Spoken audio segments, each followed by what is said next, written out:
주식시장이 어떤 의미가 있는지에 대해서 제가 조금 말씀을 드릴게요. 주식시장은요, 자본주의가 성장하기 위한 근간이라고 보시면 돼요. 주식시장은 기업의 직접 금융 채널입니다. 근데 과거에는 이런 거죠. 기업들이 성장을 하기 위해서 돈이 필요한데 주로 은행 대출을 통해서 성장을 합니다. 근데 은행들은요, 보수적이에요. 그래서 은행들은 성장 기업에 돈을 빌려줄 생각이 별로 없어요. 왜냐? 은행 입장에서는 원금과 이자만 회수하면 되거든요.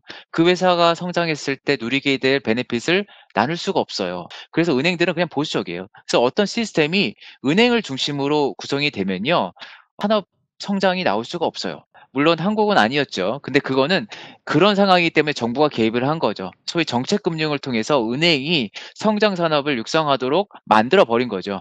그렇지만 정상적인 자본주의 하에서는 은행의 역할은 성장 산업과는 거리가 멉니다. 반면에 주식은요, 다릅니다. 주식이야말로 성장 산업을 위해서 반드시 필요한 거예요. 왜냐? 주식 투자자들은요, 기업이 성장하면 그만큼 혹은 그 이상의 베네핏을 가져갈 수가 있어요. 그런 생각을 갖고 있는 사람들이 주식시장에 들어오는 것이고, 돈이 필요한 사람들이, 성장 기업들이 주식시장에 들어오는 것이죠. 그래서 주식시장이 잘 발전이 되어 있으면 그 나라는 성장 기업들이 잘 나온다고 보셔도 되는 거예요. 한 국가의 성장, 자본주의의 성숙을 위해서는 주식시장이 굉장히 중요합니다. 이런 의미에서 중국이 지금 변화를 하고 있다라고 보시면 되고요. 좀 먼 임플리케이션이지만 '아, 중국에서는 앞으로 성장 산업이 쉽게 나올 수 있겠구나. 이게 금융 시스템이 서포팅을 하니까.' 이렇게 보셔도 될 것 같아요. 그리고 하나 더 말씀드린다면 주식시장이 중요한 이유는 뭐냐면 기업의 정보가 공유가 많이 돼서 덕분에 감시를 할 수가 있어요. 그러니까 자본주의의 핵심은요, 기업이죠. 기업 활동이 자본주의의 핵심이에요. 근데 문제는 뭐냐면 기업이 정보를 공유하지 않으면 자본주의가 어떻게 굴러가는지 알 수가 없습니다. 이때 주식 시장을 통해서 상장된 기업들이 정보를 공유할 수 있는 어떤 제도를 만들어 놓는다면 좋겠죠. 우리 자본주의를 좌우하는, 우리 사회를 좌우하는 기업들의 정보를 일반 대중들이 볼 수 있기 때문에. 그래서 주식시장이 이렇게 중요하다. 그리고 중국이라는 나라가 왜곡된 주식시장을 가지고 있다가 이제 성장을 지원하는 그런 본래의 주식시장의 의미를 찾아가고 있다. 이렇게 보시면 좋을 것 같고. 상무님, 아무래도 음. 중국 특성상 이제 그 숫자들을 오로지 믿지 못하는 그런 투자자분들도 계실 것 같아요. 혹시 이 부분에 대해서 짤막하게 코멘트 가능하실까요? 아마 제가 이따가 채권 시장 얘기할 때 좀 더 부연을 할 텐데, 우선 중국은 중국 내부에 중국 자체적인 IFS랑 다른 IFRS, 그러니까 글로벌 국제 회계 기준과는 좀 다른 제도를 갖고 있죠. 모든 국가가 그렇지만. 그리고 그게 사실은 엄격해요, 더. 뭐 예를 들어서 감가상각의 연수가 중국은 더 짧아요. 그러니까 더 P&L에 더 바로바로 반영이 되는 것이죠. 오히려 더 규제가 더 많습니다. 근데 이런 것들은요, 규제는 일종의 반사작용입니다. 뭐냐면 회계가 좀 허술하고 부실한 거에 대한 오히려 반사작용으로 제도는 오히려 엄격하게 가는 측면이 있습니다. 보세요. 미국 같은 나라는 오히려 회계 제도가 굉장히 느슨해요. 왜냐면 유연합니다. 기업들이 자기들이 할 수 있는 영역이 더 많아요. 예. 그런데 기업의 회계가 문제가 생기면 관련된 사람들이 책임을 집니다. 형사소송, 민사소송을 거쳐서 책임을 지게 되는 구조가 미국식인 것이고, 이머징 국가나 좀 이제 개발도상국에 있는 국가들은 오히려 그런 게 없기 때문에 회계 제도가 더 엄격한 측면이 있습니다. 그런데 중국의 문제는 뭐냐? 그 같은 얘기죠. 회계 자체는, 규정 자체는 나쁘지 않아요. 괜찮은데 실제로 그거를 실행하는 과정에서 문제가 있는 것이죠. 그 얘기는 제가 나중에 채권 시장 드릴 때 추가적으로 드릴게요. 그다음에 또 이제 중국 증권 산업에 또 재미있는 트렌드들이 최근에 형성이 되고 있습니다. 이거는 이제 시작이 되지 않았나 싶은데 좀 그래주얼하게 변하고는 있지만 오래 갈 것 같아요. 뭐냐면 중국의 가계가 비로소 금융 상품에 대해서 눈을 돌리고 있는 것 같아요. 이게 금융 상품을 더 많이 구입하고 더 많이 투자하는 그런 상태로 바뀌고 있는 것 같습니다. 약간의 배경 지식을 말씀을 드린다면 저희 가계 자산을 크게 두 가지로 나눌 수가 있겠죠. 비금융 자산과 금융 자산. 비금융 자산의 대표적인 것은 어 집입니다. 아파트 같은 경우, 건물, 프로퍼티죠. 반면에 금융 자산이라고 하는 것은 돈, 자기가 갖고 있는 예금일 수도 있고 아니면은 증권 같은 경우가 있는 것이죠. 뭐 주식. 채권, 뭐 금융상품 이런 것들을 저희는 금융자산이라고 부릅니다. 자, 그랬는데 보세요. 이런 구분 하에서 중국의 가계가 어떻게 자산을 배분했는지를 잠깐 볼게요. 우선 중국은요. 부동산에 대한 집착 대단하죠. 한국 이상으로. 그래서 중국 가계의 대부분의 자산은 역시 부동산입니다. 한 50% 정도가 돼요. 그리고 그 50% 금융자산 그 안에서 보면요. 재미있는 게 보여요. 뭐냐? 대부분의 금융자산을 예금으로 갖고 있습니다. 예금으로. 이 보시면은 한 50% 정도가 예금으로 갖고 있어요.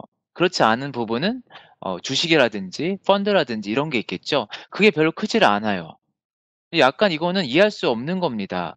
예금 중국에서 예금 금리도 뭐 1% 안 뭐 이래요. 안 되고 그렇습니다. 굉장히 낮은데도 불구하고 중국의 개인들이 중국의 가게들이 은행 예금을 하고 있다는 것은 외부 시각에서 보면 좀 이해가 안 되죠. 참고로 비교를 만약에 미국이랑 한다면 미국의 가게는요. 한 10% 정도만 예금으로 갖고 있어요. 차이가 많이 나죠. 또 반대로 다른 90%는 뭐냐? 주식, 채권, 뭐 연금, 뭐 기금 관련된 다른 것들을 많이 투자를 하고 있는 것이죠. 이렇게 차이가 나는데 바뀌고 있는 것 같아요. 근데 잠깐만 하나 제가 생략한 부분이 있는데 왜 중국 가계가 이렇게 예금에 대한 집착이 높을까? 그거는 중국의 사회 발전과도 관련이 있어요. 뭐냐? 예금이라는 게 뭐냐면 현금이죠. 현금이라는 게 뭐냐면은 불의의 어떤 일이 발생했을 때 쓸 수 있는 것이죠. 그러니까 교통사고를 당하거나 해고를 당하거나 이랬을 때 당장 생계를 위해서 내가 쓸 수 있는 가능한 현금이 필요한 것이죠. 그걸 바로 예금으로 만들어 놓는 것입니다. 달리 말하면 중국이 아직 사회 보장 시스템이 충분하지가 않아요.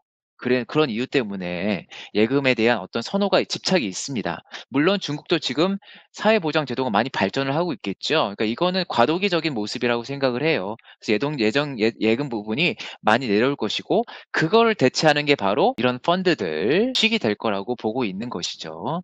여기 이제 차트는 인제 월별 펀드 설정액인데요.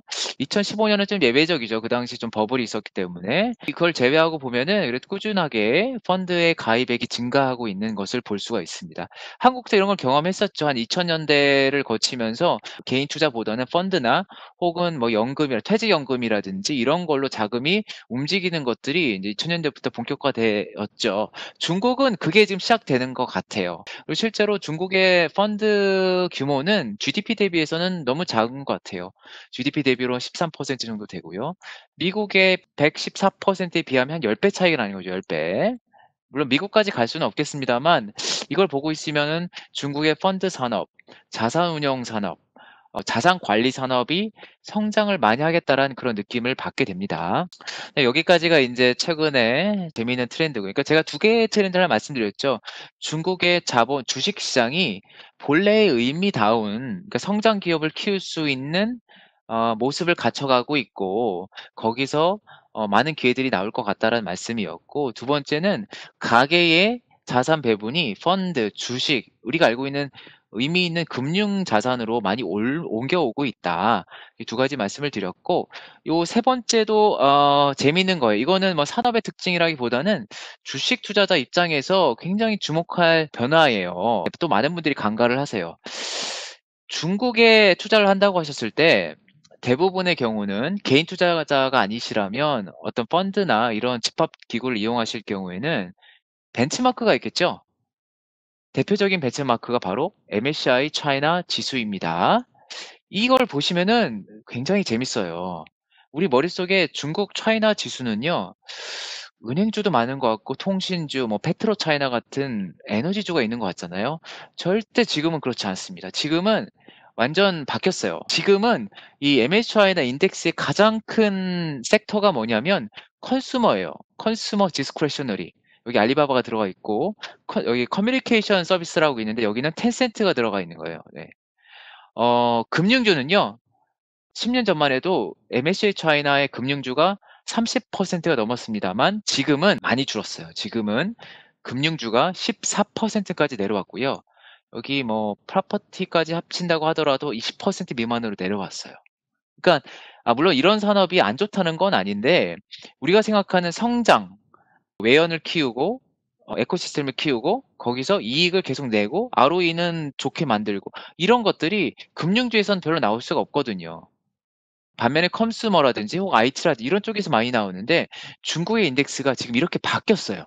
그래서 중국 인덱스 그 자체가 좋아졌습니다. 예, 그 제가 갖고 있는 뷰고 10년 전이랑 달라요. 그래서 중국은 이제는 중국 경제랑 상관없이 움직일 수도 있어요. 지수를 보시면은 중국 경제와 상관없이 갈 수 있는 어떤 기반이 만들어졌습니다. 미국이랑 비슷해요. 미국이 경제가 정말 좋아서 지수가 좋으냐? 그게 아니에요. 미국이 정말 좋았던 거는 지수 자체가 똘똘한 거죠. 좋은 기업들을 바로바로 반영하고 그런 기업들이 지수에서 좋은 비중을 차지할 수 있도록 지수 설계를 잘한 거예요. 그게 미국이 지수가 투자가 좋은 이유 중에 하나입니다.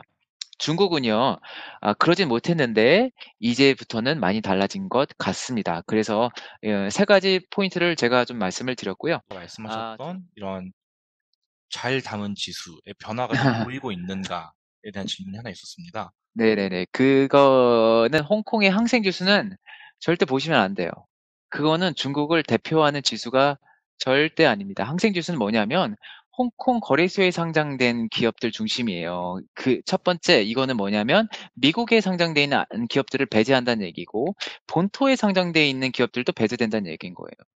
그러니까 중국의 일부만 반영하는 것이고 또 홍콩 기업들이 많이 들어가 있습니다. 뭐 예를 들어서 항생은행이라든지 홍콩의 뭐 총콩그룹, 뭐 선원카이 그룹 이런 부동산 기업들이 많이 들어가 있어요. 부동산 기업들이 중국을 대변할 수 있을까요? 아니죠. 그건 아니죠. 그러니까 항생은 그냥 홍콩 경제를 반영하고 있는 지수예요. 근데 이상하게도 항생 지수를 중국을 마치 대변하는 것처럼 우리가 많이 이해를 했던 것 같아요. 옛날에는 맞았다면 지금은 그렇진 않습니다. 예전에는 중국 본토에 투자를 할 수 없었기 때문에 어쩔 수 없이 항생을 봤다면 지금은 그럴 필요가 전혀 없어요. 물론 항생 지수 자체도 변화를 하고 있어요. 그래서 한 3년 정도 지나면 제가 좀 다르게 말씀드릴 수 있을 것 같습니다만 지금은 그렇진 않아요. 네.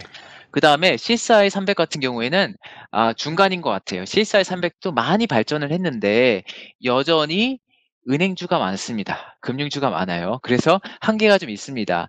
근데 또 재미있는 거는 그래서요. 중국 본토에 뮤추얼 펀드가 그렇게 잘 되는 거예요. 뭐냐? CSI 지수 자체가 아주 세련된 게 아니기 때문에 펀드에서 매니저들이 약간만 좀 팁을 주면 이 CSI 300 지수를 아웃퍼폼할 수 있는 가능성이 높아져요. 그래서 아까 말씀드린 중국에서 뮤추얼 펀드 붐이 있는 배경 중에 하나도 펀드 수익이 좋으니까 지수보다.